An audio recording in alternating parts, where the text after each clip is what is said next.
So anyway, well, this is a perfectly good time to talk about Mosaic's history, see how helpful I am.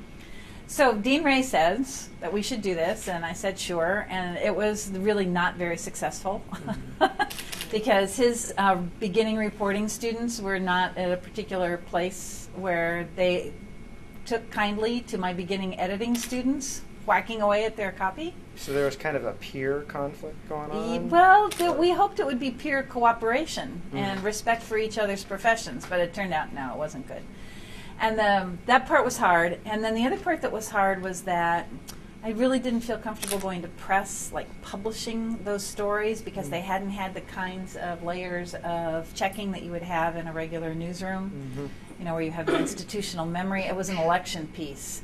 And they were generally kind of one-source stories. We went and interviewed the candidates, and whatever they said, the students wrote a story about that, and then the editors didn't know any better, and it's like, I'm not publishing this stuff. So you had copy editing, but not fact-checking, basically? Exactly. And so we learned a lot from that one.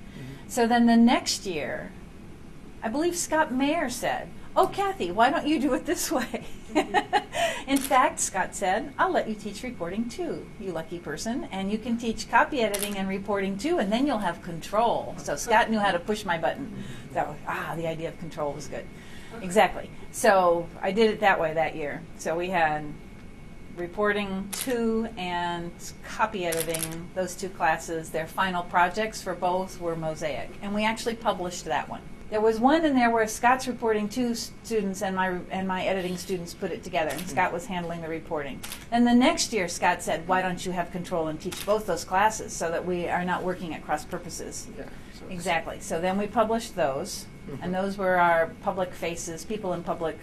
Yeah, that was the black one. issue with all the yes, the portraits. And Randy Cox came down from the Oregonian to help us with the design stuff. Yeah. I know. Then last year was the first standalone course, apply, take it for credit, and that's the issue that we did on parody in campus newsrooms. Yeah, and that was the issue where Carone was on the cover. Yes. With a colorful, artistic version of her. Right, so. Exactly. Right.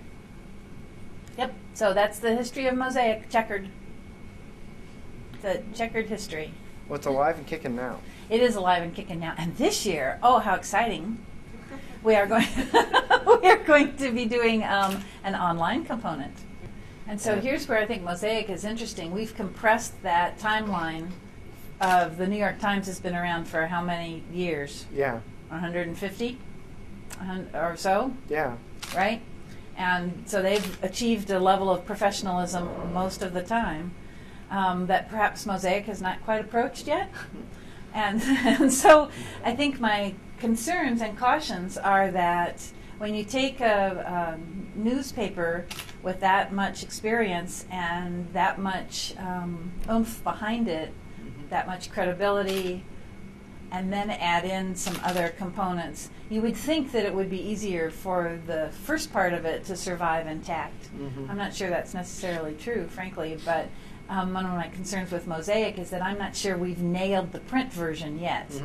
And I haven't wanted to move us too quickly into trying to conquer an area that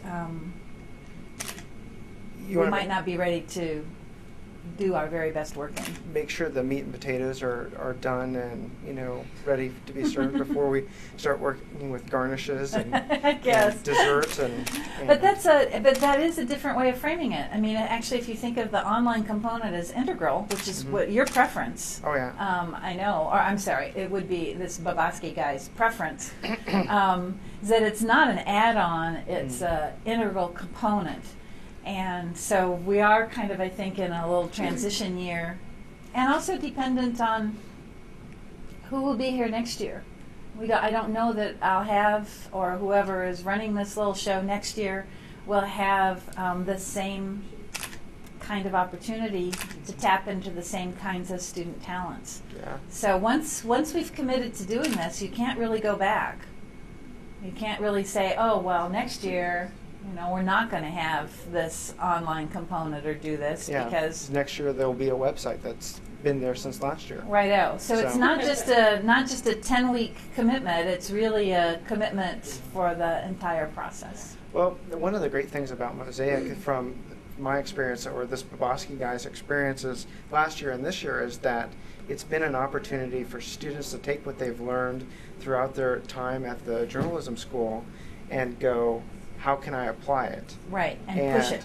And push it. And since the journalism school doesn't have a photography major, I've taken the electronic media track, and I am applying what broadcast could do with a newspaper. Right. So, and it very much fits into, and the audience is talking. Why is that?